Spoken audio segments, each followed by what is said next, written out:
자, 이제 1년간 이 책을 가지고 민법을 정리하십니다. 책 보시면 560페이지죠. 자, 대한민국에서 공인중개사 책이 약 20종 가까이 나올 겁니다. 중에서 이 책이 가장 얇습니다. 많은 건 1000페이지짜리도 있고 700 내지 800페이지가 일반적인데 이건 560페이지. 너무 얇은데 두꺼운 게 좋다, 얇은 게 좋다. 일단 이거라도 봐야 되니까 얇은 게 좋습니다. 두꺼운 책들은 보면 28년간 한 번도 안 나온 막 주제들을 20장씩 써놓고 이런 책들이 굉장히 많습니다. 그래서 얇은 책인데 좀 너무 얇다 보니까 책에 꼭 들어가야 될 것들이 몇 군데가 좀 빠져있긴 합니다. 근데 그거는 제가 나중에 프린트라든지 다른 방법으로 다 보충해서 120% 다 만들어 주니까 이 책 하나로 정리하시지, 또 이 책이 없는데 다른 책이 있네 해가지고 같이 보시는 건 민법을 연구하는 겁니다.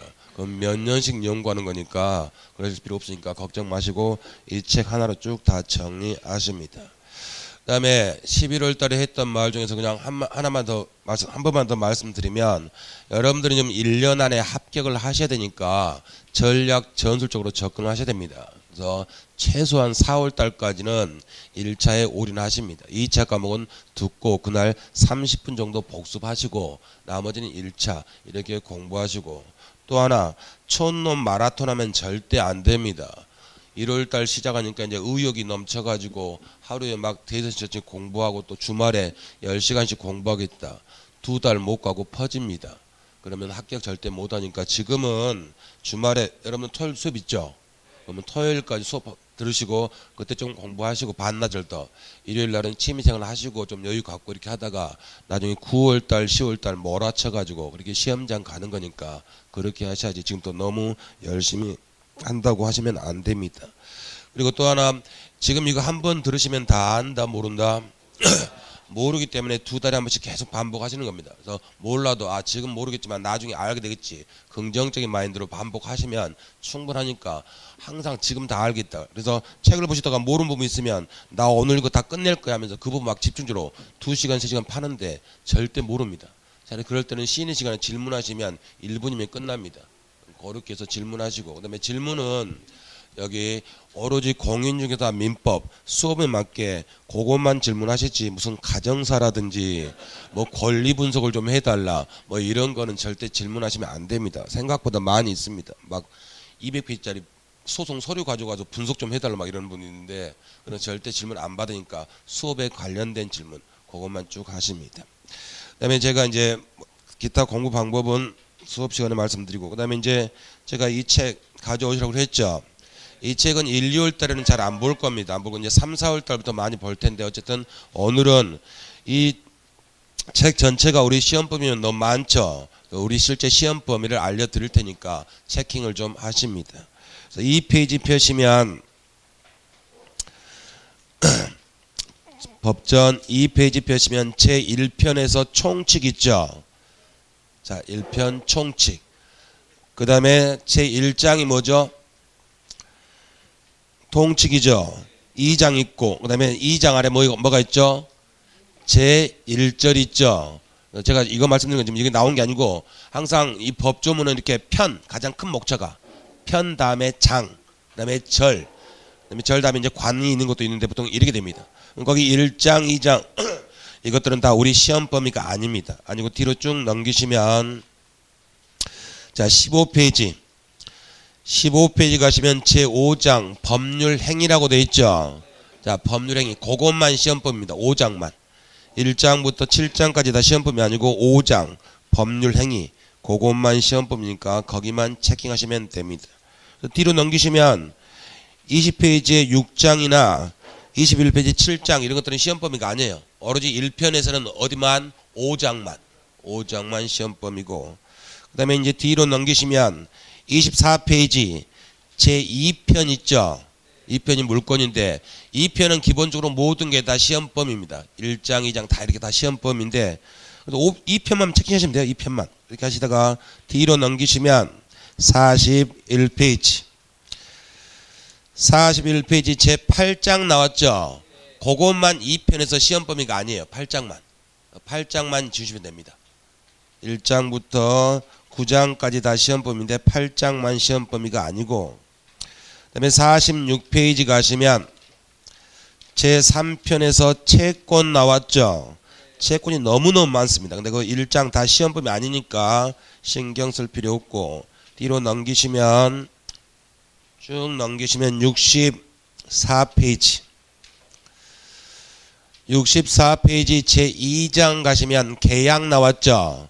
계약에서 1절은 시험범위입니다. 그 1절이 시험범위고, 뒤로 넘기시면 67페이지 제2절 있죠.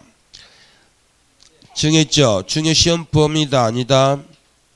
아닙니다. 딱 세 가지밖에 없다고 그랬죠. 매매, 교환, 임대차. 그래서 뒤로 넘기시면 68페이지 매매는 시험 범위 맞죠? 매매는 시험 범위고. 그다음에 72페이지 가시면 제4절 교환 있죠? 교환도 시험 범위 맞죠? 그다음에 거기 5절, 6절 이런 거 시험 범위다 아니다? 아닙니다. 세 가지 매매, 교환 임대차. 뒤로 넘기시면 74페이지 제7절 임대차 있죠?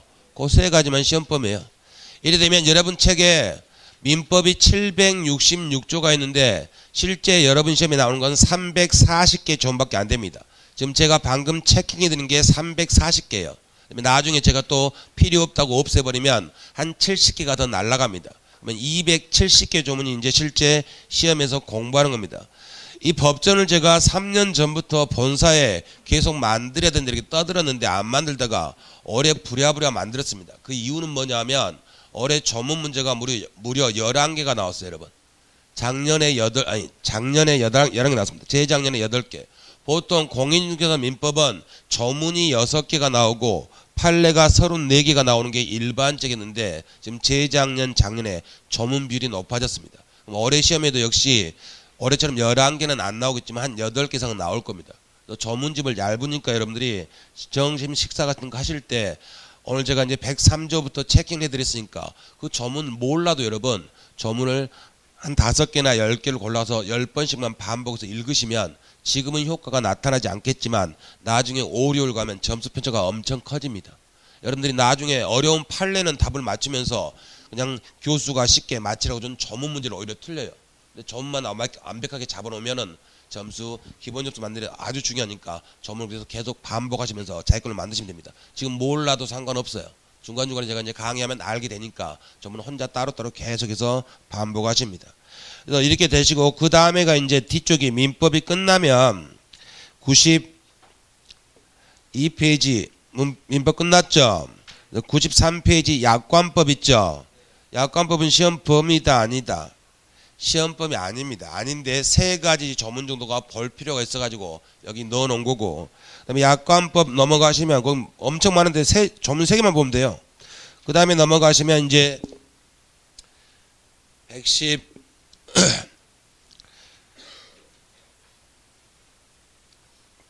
아니라 105페이지 주임법 있죠. 자, 주임법부터 계속 뒤에 5가지가 이제 다 시험법인데 조문 엄청 많죠. 여기도 나중에 각 조문별로 법별로 한 10개나 15개만 제가 체킹하면 그것만 나오니까 뒤에는 주임법부터는 여러분들이 지금 보실 필요가 없습니다. 나중에 다 체킹해 드리니까. 그래서 앞부분 민법 조문만 한 5개나 10개 골라서 반복을 해 주시면 됩니다. 그렇게 하시고 이제 수업 들어가는데 들어가기 전에 수업 들어가기 전에 지금 여름 1, 2월이죠. 제가 조금 이따 이제 별표하고 밑줄 치고 할 텐데 지금 1, 2월 달부터 별표하고 밑줄 칠 때 빨간 펜, 형광펜 이런 거 쓰면 안 됩니다. 그런 거 쓰면 집에 가서 보시면 뿌듯하기는 하겠지만 지금 이제 시험에 안 나오더라도 기본적인 것도 밑줄 치고 이렇게 하다 보니까 지금부터 빨간 펜, 형광펜 해버리면 나중에 5월달, 6월달 가면 책이 다 울긋불긋해요.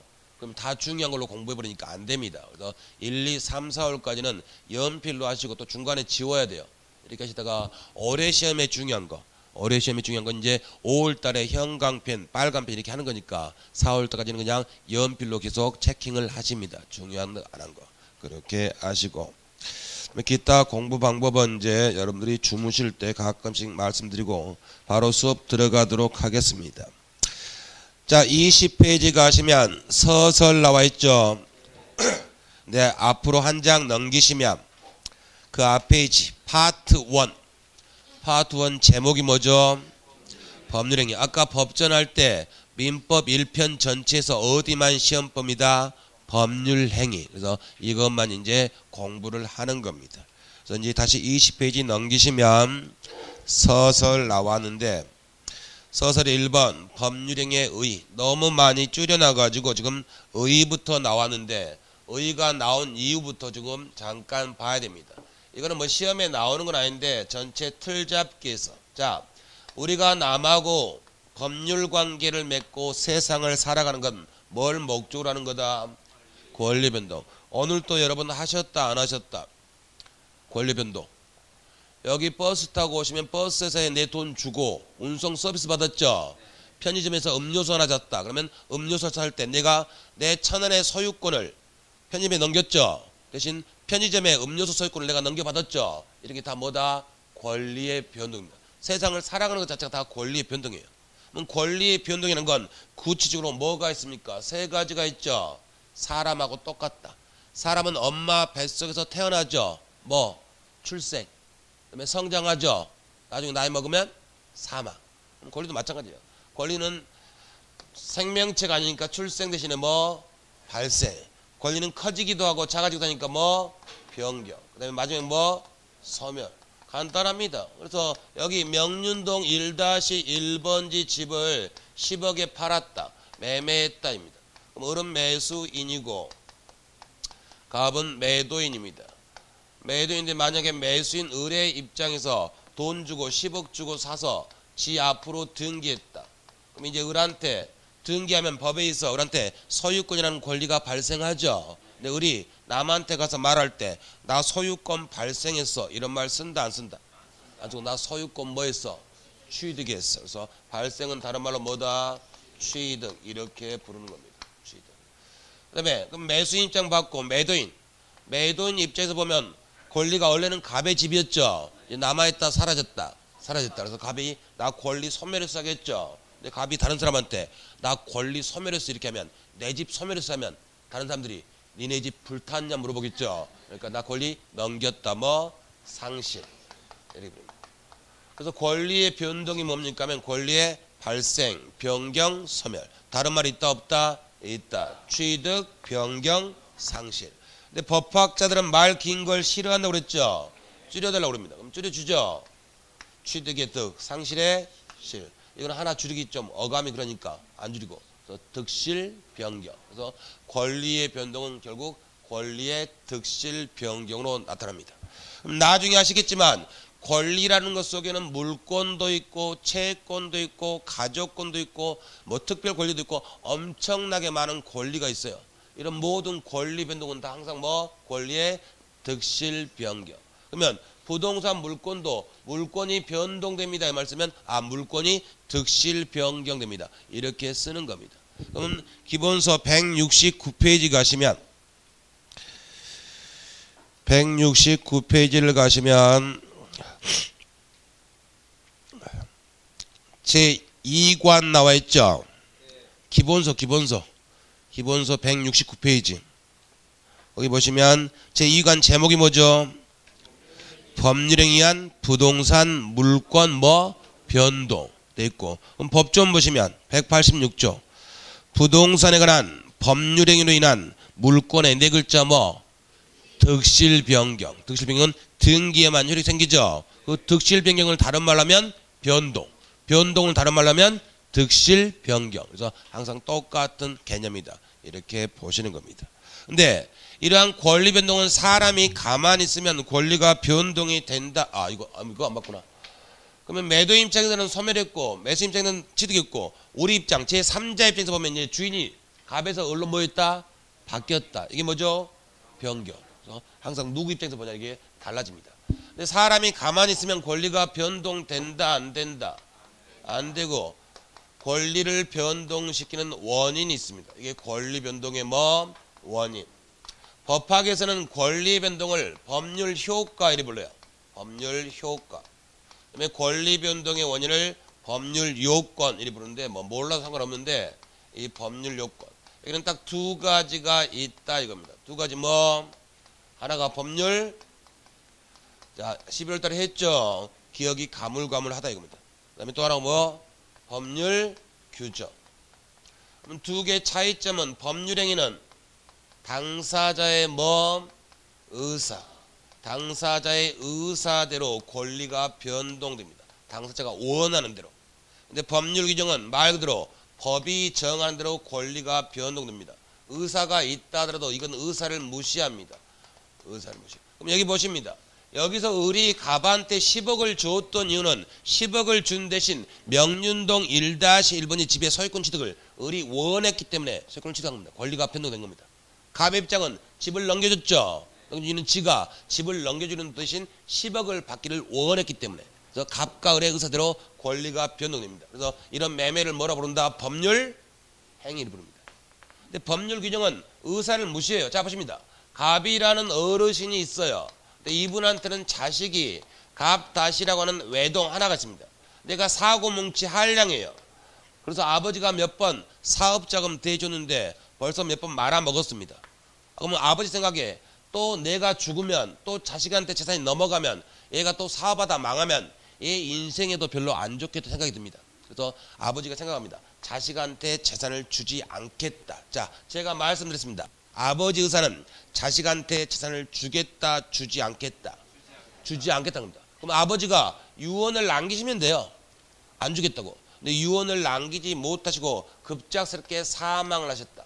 사망하시면 아버지가 사망하시고 상속인은 갑다시 하나밖에 없죠. 아버지의 모든 권리가 다 누구한테 넘어가 버렸다. 갑다시한테. 권리가 변동돼 버렸죠. 근데 아버지 의사 우리는 알고 있죠. 주겠다, 주지 않겠다. 주지 않겠다. 근데 의사를 무시합니다. 무시하고 민법 100조에 정한 이 민법 규정에 따라서 권리가 자식한테 넘어가 버립니다. 근데 이러한 법률 규정 이거는 법이 나오면 그때그때 살펴보면 돼요. 근데 그래서 이걸 따로 공부하지는 않습니다. 우리는 무엇만 공부한다? 법률 행위. 그래서 여기서 이제 10문제가 나오는 겁니다. 그래서 이게 우리 시험범위 이것만 있는 거예요. 법률 행위. 근데 지금 법률 행위는 당사자가 원하는 대로 효과가 발생했죠. 근데 그 의사를 마음속에만 가지고 있으면 상대방이 안다, 모른다? 모릅니다. 그래서 상대방이 알도록 뭐하라? 표시. 그래서 법률 행위가 성립하려면 반드시 의사 표시가 필요합니다. 의사 표시. 그러면 근데 의사 표시가 필요한데 이 의사 표시가 하나만 있어도 되느냐? 두 개가 있어야 되느냐? 두 개 이상이 있어야 되느냐? 이 기준으로 법률 행위를 한번 나눠보자 이겁니다. 그래서 21페이지 가시면 네모 3에 법률 행위의 종류 있죠. 그 다음에 파란색에 단독행위, 계약, 합동행위가 있죠. 몰라도 단독행위는 의사표시가 몇 개? 하나. 계약은 2개입니다. 청약과 승낙. 합동행위는 2개 이상입니다. 근데 문제는 합동행위는 죽었다 깨나도 시험에 안 나옵니다. 지우십니다. 뭐 저를 의심하셔도 할 수는 없는데 제가 강의 이제 11년째 하는데 항상 예상 못한 문제가 2문제 가량은 출제가 됩니다. 그렇지만 제가 11년째 안 나온다고 한 부분은 절대로 시험에 안 나옵니다. 한 번도 나온 적 없으니까 합동행위는 지워버리십니다. 이 개념을 지금은 이제 인정하지 않는 학자들이 다수니까. 그래서 단독행위, 계약 2개만 남겨놓으면 자 그러면 단독행위하고 계약 중에서 당연히 뭐가 더 중요하다? 계약이 더 중요하죠. 그래서 7주차, 8주차, 2주간 계약만 따로 공부합니다. 지금은 앞에서는 단독행위 이것만 정리할 텐데 쉽지가 않습니다. 여러분 굉장히 어려워요. 거기 반가로 1번 상대방 다음에 뭐죠? 있는 단독행위. 반가로 2번은 상대방 없는 단독행위입니다. 그럼 여기서 상대방이 있다 없다 이 개념은 효과 즉 권리 효과를 보는 사람이 있다 없다 이 개념이 아닙니다. 이 개념이 아니고 내 의사표시가 상대방한테 도달해야만 효과가 발생하면 상대방 있는 단독행위. 내 의사표시가 도달하지 않더라도 어떤 인간한테 사람한테 도달하지 않더라도 자체의 요건만 갖추면 효과가 발생하면 상대방 없는 단독행위를 부릅니다. 그럼 여기 보십니다.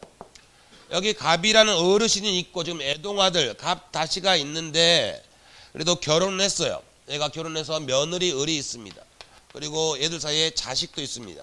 그럼 할아버지 입장에서는 얘들이 손자인데 자식한테 물려주면 망하니까 손자한테 물려줄까 했는데 손자한테 물려주면 아버지가 법정 대리인입니다. 아버지가 마음대로 써버리면 어차피 얘들 또 곤란합니다. 그러니까 안 되겠다. 시아버지 입장에서 내가 죽으면 내 전 재산을 며느리한테 주겠다 이렇게 생각합니다. 근데 이걸 살아생전에 자식이 알면 집안이 시끄러울 수밖에 없죠. 그러니까 이 유언, 내가 죽으면 내 전 재산을 며느리한테 주겠다. 유언으로 물건 주는 게 유증이에요. 이거를 비밀 증서로서 남겨둡니다. 5가지 우리나라 법에 유언 방식이 5가지인데 그 중에 한 방식입니다. 비밀 증서로서. 연속국 좋아하시는 분들은 많이 보죠. 부잣집 노인네가 사망하면 변호사가 불러가지고 집은 눕고 땅은 눕고 회사는 눕고 하는 거죠. 똑같아요. 이걸 비밀 증서로서 남겼어요. 그러면 시아버지 의사가 며느리한테 도달했다 안 했다? 비밀이니까 며느리는 시아버지 의사를 몰라요. 몰라도 시아버지가 사망하시면 그 순간 모든 재산은 눕고 며느리한테 넘어가죠. 상대방이 효과를 보는 사람이 의사를 몰라도 효과가 발생한다. 이런 걸 뭐라 부른다? 상대방 없는 단독행위. 그래서 유언, 유증 이게 제 대표입니다. 보시면 거기 반가로 2번 상대방 없는 단독행위 첫 번째 줄 제일 뒤에 가면 유언 나와 있죠. 가로하고 뭐 또 유증. 유언, 유증. 그다음에 재단법인 설립, 소유권 포기. 시험에 나오더라도 거기까지입니다. 근데 지금은 거기까지 필요 없고 유언, 유증만 기억하시면 됩니다. 유언, 유증. 나중에 이제 소유권 포기라든지 이런 것들은 한 바퀴 다 돌고 난 다음에 그때 개념을 하면 쉬우니까 지금은 유언, 유증만 정리하시면 됩니다. 그 다음에 이제 2, 3년에 한 번씩 꼬박꼬박 시험 문제 나오고 3년 전에도 정답으로 나왔던 게 상대방 있는 단독입니다. 그럼 이제 11월 달에 하신 분들은 이 말씀 안 드렸구나. 자, 여러분 공인중개사 공부하실 때 4월 달까지 예습은 필요하다 필요 없다? 필요 없는데 그래도 이제 처음 1월 달 처음 오시는 분들은 11월 달 동영상 있죠. 입문과정 동영상. 그걸 수업하기 전에 한 해씩 듣고 오시는 게 훨씬 더 편합니다. 책 한 번씩 듣고 오시라니까 또 집에서 책 펴놓고 열심히 들는데 그렇게 열심히 들을 필요는 없고 좀 재미없는 연속극 본다 생각하시고 중간에 지치면 그냥 끄기도 하고 그래가지고 이런 거 하는구나 이렇게 한 번 정도 딱 듣고 오시면 수업 시간 훨씬 더 편하니까 11월 12월 동영상을 한 번씩 듣고 오십니다. 그래서 한데 자 상대방 있는 단독행위 하면 한 글자 뭐가 생각나야 된다? 곰. 시험에 2, 3년 한 번씩 나오니까 그럼 곰이 동면을 해제하면 상추나 취나물 처리다. 대한민국 모든 시험 문제 여기를 벗어나는 문제는 없어요. 이거 하나로 정리하면 간단하니까 상추나 취나물 처리다. 이렇게 정리하시고 그러면 이제 하나씩 정리해야 되죠. 동자가 뭐다? 동의. 면자는 채무 면제. 해제는 그대로고 상은 뭐다? 상계. 추는 추인. 취는 취소. 철은 철회. 이렇게 한 10번만 읽으면 다 암기할 수 있습니다. 저랑 수업하시는 분들은 다 이거 암기했거든요. 근데 3년 전에 이게 기출문제 정답으로 나왔었는데 틀렸더라 이겁니다. 그래서 왜 틀렸나 했더니 곰을 암기 못했습니까 했더니 곰은 암기했대. 근데 왜 암기한지를 잊어먹었어. 암기하고 시험문제 틀려버립니다. 곰은 왜 암기했다? 상대방 있는 단독행위. 이 문제 풀기서. 그래서 곰이 이 기본 개념들은 구체적인 개념들은 이제 해당 파트 나오면 다 그때 설명드릴 겁니다. 그래서 일단 오늘 집에 가서 상대방 있는 단독행위가 뭡니까 하면 곰 저걸 기억 한 10번 정도 반복하시면서 기억을 하시면 됩니다. 그렇게 하시고 뒤로 넘기시면 22페이지 파란색 2번이 요식행위하고 불요식행위 나와 있죠. 그거 한 10줄 나와 있는데 읽을 필요 전혀 없습니다. 자, 요식, 필요할 요자, 방식, 형식할 때 식자입니다. 그래서 계약할 때 일정한 방식을 따라야 되면 요식행위예요. 방식을 따르지 않고 지 마음대로 할 수 있는 게 불요식인데 민법은 요식이 원칙이다, 불요식이 원칙이다. 불요식이 원칙입니다. 부동산 사고 팔 때 반드시 계약서 써야 된다, 안 써도 된다. 세금 문제 때문에 거민계약서 쓰는 건 다른 문제고 계약은 그거 안 쓰더라도 다 성립합니다. 그래서 여러분 시험 보면은 요식행위가 없어요. 뭐 가족법이라도 가족법, 어음법, 수필법 이런 게 요식인데 민법은 없습니다. 그래서 민법은 뭐가 원칙이다? 불요식. 여러분 그 10줄 전혀 읽으실 필요 없습니다. 그래서 불요식, 목차 있죠, 여러분 목차. 불요식행위 있죠. 그 목차 있다 2줄만 쓰면 돼요. 그 다음에 시험에 나오는 거 그러면 불요식행위 예가 뭐가 있습니까? 예만 하나 하시면 돼요. 여러분 남한테 대리권 줄 때 보통 위임장 써준다, 안 써준다?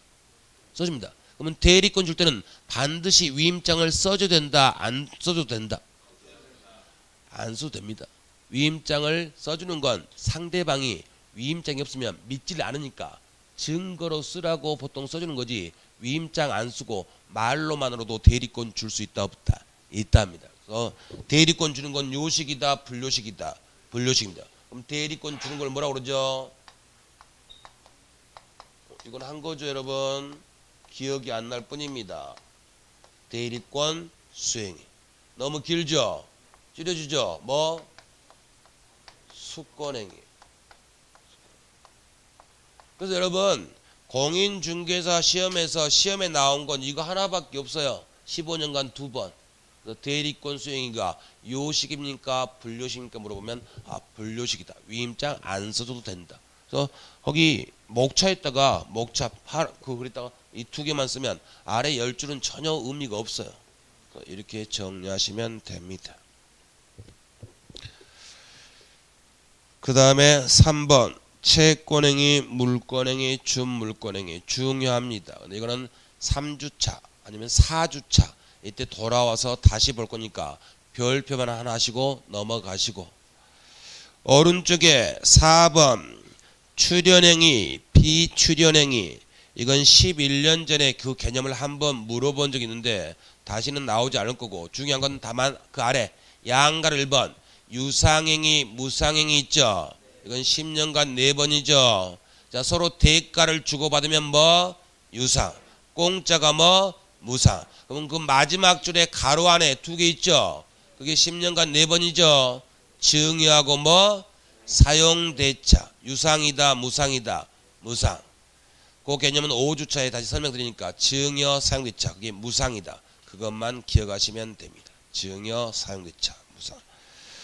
그렇게 하시고 뒤로 넘기시면 양가로 2번 유인행위, 무인행위 그 다음에 5번 독립행위, 보조행위 6번 주된행위, 종된행위 있죠. 영원히 시험에 안 나옵니다. 다 지우시면 됩니다. 그래도 눈에 띄던데 집에 가셔서 하얀 백지 한 장 빼가지고 풀 붙여가지고 여기다 붙여버리면 됩니다. 눈에 띄면 절대 시험에 안 나오니까 그렇게 아시고 그 다음 그러면 이제 법률행위의 종류를 봤는데 이러한 법률행위 종류 중에서 여러 가지 종류가 있었죠. 근데 법률행위 가장 대표가 뭐다? 계약입니다. 계약. 그래서 처음 공부하시는 분들은 한 4월 달까지는 법률행위 나오면 뭘로 바꿔서 읽으신다? 계약으로. 그러면 이러한 법률행위는 어떻게 해야만 효력이 발생합니까? 이래 물어보면 법률행위 뭘로 바꾸신다? 계약. 그럼 계약이 어떻게 하면 효력 발생하냐? 이게 중요한데 법학은 단계적이다 보니까 효력이 발생합니까? 안 합니까? 전에 법률행위가 성립했습니까? 안 했습니까? 이걸 먼저 공부합니다. 이걸 법률행위의 성립요건 이렇게. 그러면 성립요건. 자, 법률행위의 성립요건 나오면 여러분들은 뭘로 바꿔서 읽으신다? 계약의 성립요건. 근데 계약은 여러분 개나 고양이가 한다, 사람이 한다? 사람. 그러면 계약이 성립하려면 반드시 사람이 있어야겠죠. 근데 사람이 있을 것 이렇게 써놓으면 좋은데 법학에서 계약하는 사람을 이름을 정해놨죠. 뭐라고? 당사자. 그래서 당사자가 낯설고 암기 안 되면 그냥 여러분들은 사람이 있을 것 이렇게 하시면 됩니다. 두 번째, 여러분 갑하고 우리 친구인데 이번 주말에 술 한잔 마시기로 약속했습니다. 이거 법률 행위다 아니다? 법률 행위가 아닙니다. 왜? 우리가 아까 지어줬는데 법률관계랑서는 권리의 변동을 목적으로 한다고 그랬습니다. 술 마시는 건 권리 변동과 상관이 있다 없다? 없습니다. 그래서 법률 행위가 성립하려면 권리 변동을 일으키려는 목적. 집을 사고 판다, 땅을 사고 판다, 콩나물을 사고 판다, 이런 목적이 있어야 됩니다. 다른 말로 내용입니다. 근데 이런 목적을 마음속에만 가지고 있으면 상대방이 안다 모른다? 모르죠. 알도록 뭐하라? 표시. 그래서 의사 표시. 이 세 가지만 있으면 법률행위는 성립했습니다. 이 성립을 해야만 그 다음에 비로소 그러면 그 법률행위 계약이 유효입니까 무효입니까 이거를 공부하는 겁니다. 이걸 법률행위의 효력요건, 다른 말로 하면 유효요건. 그래서 여기서 모든 걸 완벽하게 갖추면 그 법률행위 계약은 유효하죠. 갖추지 못하면 뭐다? 무효가 되고, 갖췄는데 뭔가 하자가 있더라면 뭐다? 취소. 이 세 가지. 이것만 이제 공부하는 거예요. 근데 여기서 이제 나중에 아주 어려운 시험지로 나오는 게 하나가 뭐냐면, 그럼 이 세 가지가 있어야만, 성립해야만, 그 다음에 유효, 무효, 취소를 따집니다. 그러면 성립 요건 중에서 하나를 못 갖췄다. 못 갖추면 이건 불성립입니다. 다른 말로 하면 부존재예요. 그럼 법률행위가 존재한다, 안 한다? 안 하는 법률행위 있다가 유효, 무효, 취소 이런 말 쓴다, 못 쓴다? 못 씁니다. 그럼 아까 갑가을이 같이 주말에 술 한잔 마시기로 약속했죠. 그럼 법률행위다 아니다? 아니까 그 약속을 유효다, 무효다, 취소 이런 말 쓴다, 못 쓴다? 못 씁니다. 성립해야만 이 말을 쓸 수가 있습니다. 그리고 이게 다른 게 아니라 연결되는 겁니다. 그러면 이 성립한 법률행위가 효력이 있으려면 어떻게 하면 됩니까? 그러면 먼저 사람. 이게 계약이 유효되려면 사람은 계약할 만한 능력이 있어야 됩니다.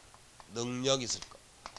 자, 사회에서 능력은 돈 잘 벌고 직장 좋고 이런 거 말하는데 이건 법학에서는 그게 아니고 계약할 수 있는 능력이 있을 것. 그래서 세 가지. 권리 능력, 의사 능력, 행위 능력. 이 세 가지를 공부하는 겁니다.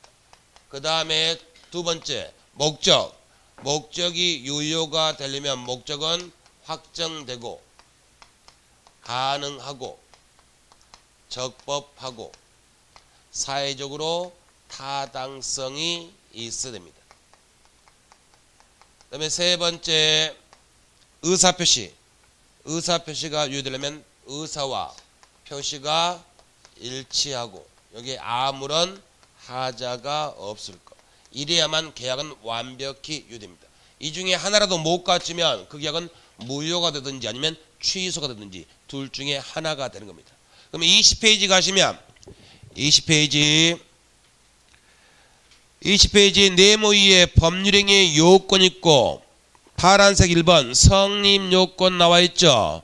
그 아래 동그라미 3개 1번 당사자 2번 목적 3번 의사표시. 목적은 다른 말로 뭐라고도 부른다? 내용. 이렇게 하시고 오른쪽 21페이지 제일 위에 효력요건 다른 말로 유효요건 나왔죠. 거기다가 땡땡 세 가지 써야 되죠. 유효, 무효, 취소. 다 갖추면 유효, 못 갖추면 무효 내지 취소. 이렇게 하는 겁니다. 거기서 동그라미 1번 당사자는 권리능력, 의사능력, 행위능력이 존재해야 되죠. 2번 법률행위 목적이 확정, 가능, 적법, 사회적 타당성. 3번이 의사표시가 나요. 의사와 표시가 일치하고 하자가 없을 것. 근데 거기서 우리 공식적인 시험 범위는 이 목적부터 출발합니다. 목적.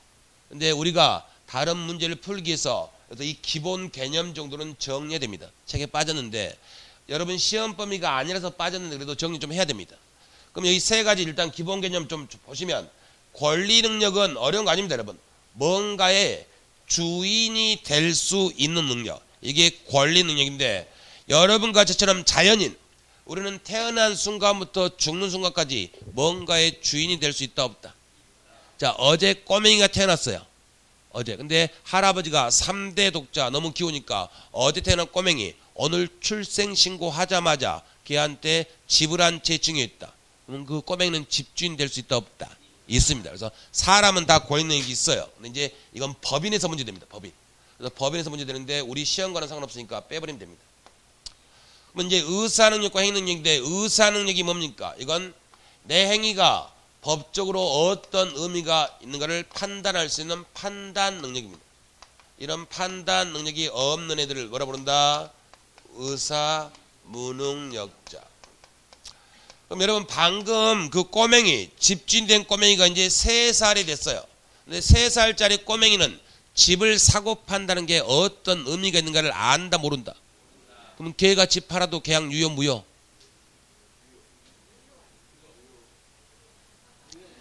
여러분 3살짜리 꼬맹이가 있는데 그 걔가 집주인은 사실을 옆집 사람이 알았어요.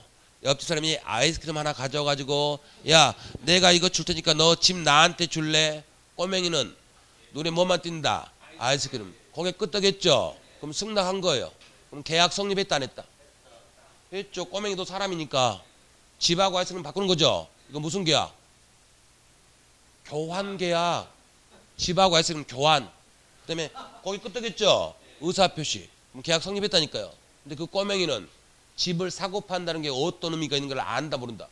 모르는데 꼬맹이 그렇게 끄떡하고 옆집 아저씨가 인주를 줬더니 인주 3년 인생에 처음 봤죠. 신기하니까 손가락 찍어가지고 계속 찍었다. 계약 유효하면 된다는다. 안 된다. 그래서 얘는 판단 능력이 없으니까 얘네는 계약하면 안 돼요. 유아.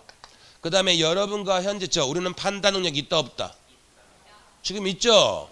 지금 없으면 곤란하죠. 근데 항상 있다 없을 때도 있다. 연말에 엊그저께 꺾었다. 그러면 술에 만취했는데 누가 계약서를 내놨다. 근데 술값 계산전 줄 알고 사인해버렸다. 근데 그 다음날 봤더니 이게 계약서더라. 너 집 넘겨 말 된다는다. 안 됩니다. 그래서 얘네들은 정상적인 판단 능력이 없으니까 얘네들이 계약하더라도 유효다 무효다 무효. 의사 능력이 있어야만 유효가 되는 거예요. 근데 판단 능력이 없으니까 얘네들이 계약하더라도 무효가 될 수밖에 없습니다. 그 다음에 행위 능력. 행위 능력은 다른 사람의 도움 없이 혼자서 계약할 수 있는 능력입니다. 이런 행위 능력이 부족한 사람을 뭐라 부른다? 제한 능력자. 우리 시험 범위가 아닌데 여기 법이 3가지를 규정해놨습니다. 첫 번째가 뭐? 미성년자, 만 19세 미만자, 그 다음에 피한정 후견인, 피성년 후견인. 이것들이 너무 어려운 거지고 잘 몰랐었는데 요즘 뉴스에 가끔 나왔었죠. 누구? 신격호, 롯데그룹의 신격호 회장이 멀쩡했다가 이제 나이가 너무 많이 되니까 이제 약간 계약할 만한 능력이 좀 떨어지는 거죠. 법원에서 당신은 능력이 떨어지니까 혼자 계약하지 마세요. 땅땅땅 때립니다. 대신 보호자를 뽑아줘요. 보호자, 장남 신동주 며느리, 아니 와이프, 첫째 며느리죠. 첫째 며느리가 지금 신격호수의 보호자예요. 법적으로. 간단합니다, 여러분. 피한정. 한정은 일정 정도만 제한된 거죠. 그래서 이 피한정 의견인, 피성년 의견인 차이점은 피한정 의견인 맛이 조금 같다. 여기는 맛이 많이 같다. 이 차이뿐입니다. 근데 이거는 우리 시험 범위가 아니니까 시험에 안 내요. 안 내니까 여러분들은 그냥 제한 능력자 나오면 뭘로 바꾸신다? 근데 이 제도를 이 사람들이 계약하는 것을 막기 위한 거다, 보호하기 위한 거다? 보호하기 위한 겁니다. 따라서 갑이 18이에요. 갑이 18이면 미성년자 맞죠? 근데 18이면 정상적인 판단 능력은 있다 없다? 있어요. 18 먹으면 집을 사고 판다는 게 어떤 능력이 있는 걸 알죠? 압니다. 근데 얘가 집을 팔았어요. 아버지 동의 없이. 집을 팔았는데 세상 물정 얻어서 2억에 팔았다. 그럼 불리하죠? 근데 똑똑해서 4억에 팔았다. 근데 미성년자라고 처음부터 이 계약을 무효로 볼 필요 있다 없다? 무효로 봐버리면 4억에 잘 판 것도 무효죠. 그럼 오히려 누가 손해다? 갑이 손해입니다. 그러니까 우리 법은 이걸 알기 때문에 미성년자도 판단 능력이 있어요. 그렇기 때문에 미성년자가 아버지 엄마 동의 없이 계약하더라도 일단은 뭐하다? 유효합니다. 근데 이역의 판건 불리하죠. 불리하면 뭐 할 수 있다? 취소할 수 있다. 이게 오히려 미성년자를 더 보호하는 거니까 미성년자가 집팔더라도 일단은 뭐하다?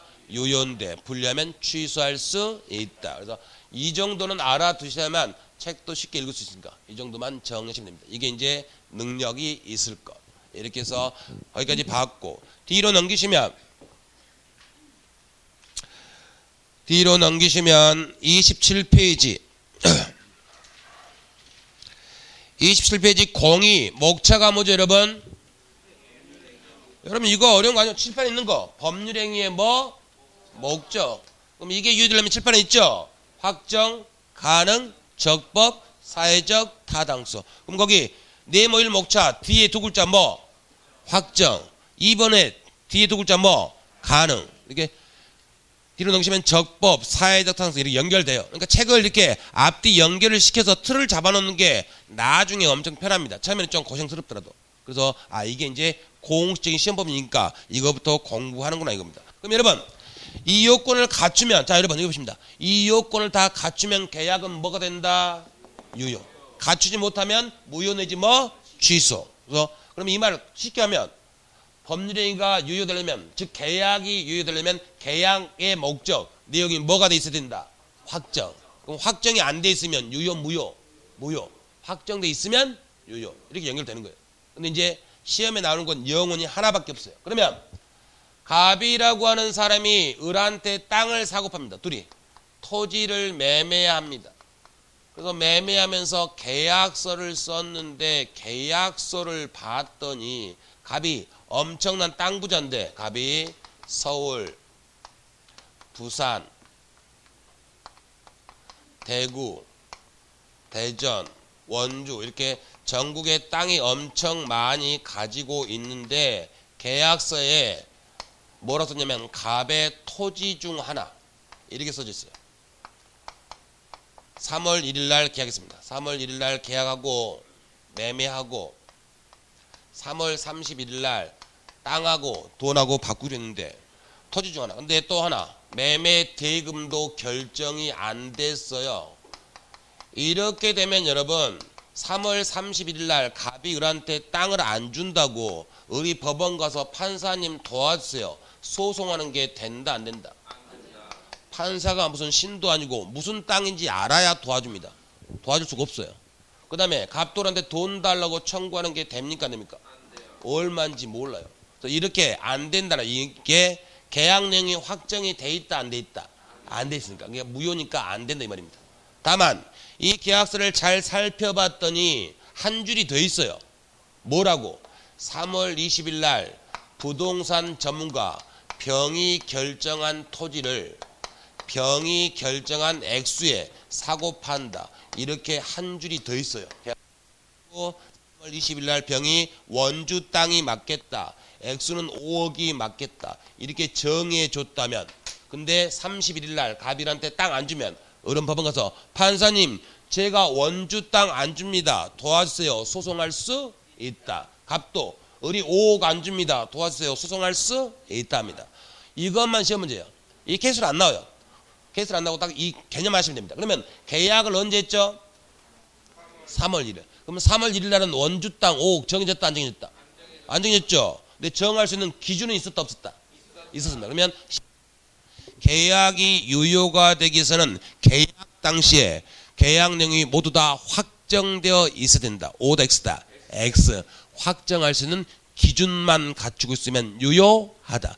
영원히 이것만 시험 문제. 12년간 3번. 그래서 확정의 양가로 2번 있죠.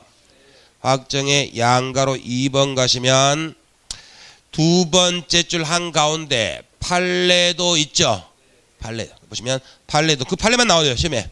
판례도 매매 계약이 있어서 매매 목적물과 대금은 반드시 그 계약 체결 당시에 구체적으로 확정되어야 하는 것은 아니고 이를 사후이라도 구체적으로 확정할 수 있는 방법과 기준이 정해져 있으면 족하다. 족하다는 말을 다른 말로 바꾸면 뭐? 유효하다. 족하다. 유효하다. 이렇게 정리하시면 됩니다. 그거 하나만 시험에 나오는 거고 2번 목적의 가능 나왔죠. 별표 하나 하시고 너무너무 중요한데 역시 7주차 할 때 돌아와서 그때 다시 설명을 드릴 겁니다. 그렇게 정리하시고 그럼 뒤로 넘기시면 3번 목적의 적법 나왔죠. 적법. 자 여기 보시면 여러분 확정 봤죠. 그 다음에 가능 건너뛰었죠. 이제 적법 보는데 당연히 법을 지켜야만 계약은 뭐가 된다. 유효. 지키지 못하면 뭐? 무효죠. 근데 문제는 모든 법을 다 지켜라. 국가에서 국민들한테 모든 법을 다 지켜라. 피곤하다, 피곤하지 않다. 피곤합니다. 그리고 국회의원들, 법 만든 놈들, 지네들도 다 지킨다, 안 지킨다? 안 지킵니다. 그래서 법을 다 지키라고 할 수는 없기 때문에 이 법을 지켜야만 유효되는데 법은 반드시 지켜야 되는 규정과 지키지 않아야 되는 규정이 있습니다. 법은 크게 임의 규정과 강행 규정으로 나눠집니다. 강행 규정. 책에 있는 것처럼 여러분 규정이나 법규라고 하는 말은 똑같은 말입니다. 임의법규, 강행법규 이렇게 부르기도 합니다. 그러면 몰라도 반드시 지켜야 되는 규정은 무슨 규정이죠? 강행규정입니다. 강행규정. 그럼 임의규정. 여러분 법학에서 임의 이렇게 나오면 바꿔서 읽으십니다. 임의. 마음대로. 임의대로. 마음대로. 임의규정은 법에 조문이 있지만 당사자들이 야 계약하면서 우리 그 법조문 날려버리자 하면 휴지가 되는 규정. 그게 임의규정. 그래서 당사자들이 마음대로 없애버릴 수 있는 규정입니다. 근데 이건 뭐 시험에 나오는 거 아니고 시험에는 강행규정. 이게 나옵니다. 그러면 강행규정은 반드시 지켜야 되죠. 지켜야 되는데 이 강행규정 다시 단속규정과 무슨 규정? 효력규정. 두 개로 나눠집니다. 그럼 둘 다 무슨 규정이다? 강행규정. 그래서 어기면 국가나 지자체로부터 제재받아요. 처벌받습니다. 처벌을 받는 건 별개 치고 그러면 어겼을 때 효력은 어떻게 될 거냐. 이제 이게 문제입니다. 효력은. 근데 여기서 단속 규정은 위반해도 너무 오른쪽으로 치우쳤네. 위반해도 민법상, 다른 말로 하면 사법상 계약은 유효다, 무효다. 계약은 유효가 됩니다. 효력 규정은 위반하면 사법상 계약도 뭐가 된다? 무효가 되는 규정. 이게 효력 규정. 오늘은 역시 11월 달에 한 것만큼 그 2개 정도만 보겠습니다. 여러분들이 주말에 원주 외곽 나가서 맛있는 식당에서 밥을 사 먹었습니다. 그럼 밥을 사 먹은 계약, 매매 계약이죠. 돈 주고 밥 사 먹었으니까. 한참 맛있게 먹고 거의 다 먹어갈 텐데 원주시에서 공무원들이 단체로 났습니다. 뭔 일인가 봤더니 그 식당이 무허가 음식점입니다. 그러면 음식점 영업하려면 군수나 구청장부터 허가를 받아야 되죠. 허가받지 않으면 처벌된다, 안 된다? 됩니다. 처벌은 돼요. 근데 문제는 처벌되는 건 별개 치고 우리가 밥값을 줘야 되냐 이겁니다. 그게 단속 규정이면 위반해도 사법상 계약은 유효하죠. 우리는 밥값을. 근데 그게 효력 규정이면 사법상 계약도 무효죠. 밥값 줄 필요 있다 없다? 없습니다. 그러면 결론 밥값을 준다 안 준다? 그분들도 먹고는 살아야 됩니다. 그러니까 밥값 준다. 겨울 되면 여러분 붕어빵 장사하시는 분들 나오죠. 길거리에서 붕어빵 장사하려면 도로 점용 허가를 받아야 돼요. 안 받고 하면 불법이에요. 그럼 그 사람도 처벌되는데 문제는 우리가 붕어빵 1,000원에 2개를 샀다. 그럼 빵값을 줄 의무가 있다 없다? 있다. 무슨 규정? 단속 규정. 그래서 무허가 음식점. 이게 이제 단속 규정입니다. 이건 이해하시라고 쓴 거고 그리고 이제 이 단속 규정에서 시험에 엄청 잘 나오는 게 중간 생략 등기입니다. 이건 알아둬야 됩니다. 나중에 30분간 이것만 또 설명드립니다. 세금 탈루, 투기 목적으로 중간 생략 등기하면 심하면 깜빵까지 보내버립니다. 깜빵까지 보내더라도 일단 등기 자체는 무효다, 유효다. 이게 중간 생략 등기입니다. 그 다음에 여러분 이거 보시면 이건 다 아시죠? 갑하고 을하고 갑의 집을 사고 팔기로 매매했는데 여기 공인중개사 A가 중개 업무를 했다. 그럼 중개사가 중개 보수를 받아야 되죠. 중개 보수는 법정 한도가 있다 없다? 있어요. 만약 이 계약에서 법정 한도가 500이었다. 500. 근데 갑이 A한테 1000만 원 주기로 약정했다 입니다.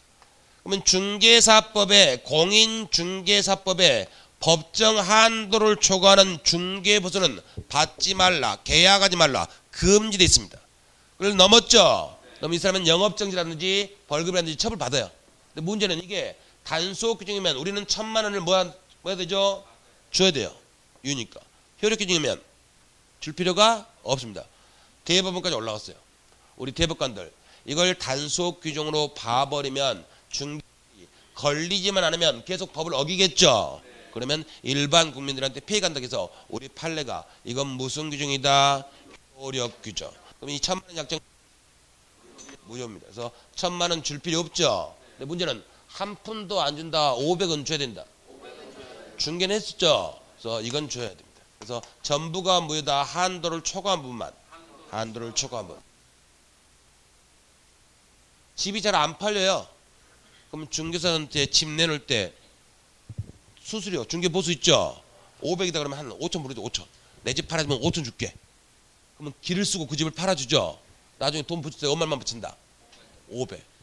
A가 열받아 전화하죠. 전화하면 두 글자만 남기면 되죠. 뭐? 신고. 그러면 전화 못해 이거. 열받아도 어쩔 수 없습니다.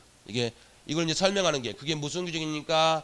효력 규정이니까. 이렇게 설명하는 겁니다. 그래서 거기 보시면 28페이지 3번 목적의 적법에서 아래 파란색 1번 임의법규 오른쪽 재료에 2번 강행법규 나왔죠. 이런 건 시험에 절대 안 나옵니다. 시험은 3번만. 3번의 양가로 1번 거기 세 번째 줄 한가운데 보시면 이러한 단속법규를 강행법규에 포함해서 볼 때 강행법규는 효력 규정과 무슨 규정? 단속 규정으로 나뉘는데 자 그 다음 효력 규정은 그 규정에 위반하는 행위에 대해서 일정한 제재 즉 처벌을 가할 뿐만 아니라 사법상의 효력까지도 부정한다. 자 사법상 효력을 부정한다. 이 말은 유효다 무효다? 무효가 되는 규정을 말하고 단속 규정은 그 규정에 위반한 행위에 대해서 단속상의 제재를 가지만 자 행위 자체에 사법상 효력에는 영향을 주지 않는다. 자, 사법상 효력에 영향을 주지 않는다. 무효다, 유효다, 유효다. 이렇게 하시고. 거기 양가로 2번 효력 규정을 위반하는 애 있죠. 거기 아래 지금 보실 필요 없고 뒤로 넘기시면 반가로 3번 부동산 중개업 관련 법령에서 정한 한도를 초과하는 부동산 중개 수수료 즉 보수약정은 그 한도를 뭐하는 범위? 초과하는 범위. 거기서 무효입니다. 전부가 무효다. 한도를 초과한 것만. 한도를 초과한 것만. 양가로 3번 단속 규정을 위반하네. 반가로 1번의 두 번째 줄 제일 앞에 무허가 음식점에 음식물 판매이 있죠. 이거는 뭐 28년간 한 번 나왔으니까. 중요한 건 반가로 2번. 자, 반가로 2번은 밑줄 치십니다. 제가 칠하는 부분만. 반가로 2번에 부동산 등기 특별조치법 나왔죠. 거기 밑줄. 그 다음에 중간 버칠 필요 없이 세 번째 줄 제일 뒤에 가면 가로 안에 뭐 있죠? 중간 생략 등기 밑줄 하고 중간 생략 등기 밑줄에다가 두 글자 뭐? 유효. 책을 읽을 때 항상 부동산 등기 특별조치법상 중간 생략 등기는 뭐하다? 유효하다. 이렇게 읽으시면 됩니다. 그리고 오늘 제가 하는데 중간중간 빼는 부분 있죠. 여러분 1, 2월 달은 이 책의 80%만 할 거예요. 3, 4월 달 다 할 거니까 지금 굳이 신경 쓸 필요 없습니다. 그리고 5, 6월 달 이제 120% 하니까 그 정도 정리하시면 됩니다. 이렇게 하시고 이제 10분 쉬었다가 사회적 타당성 정리하도록 하겠습니다.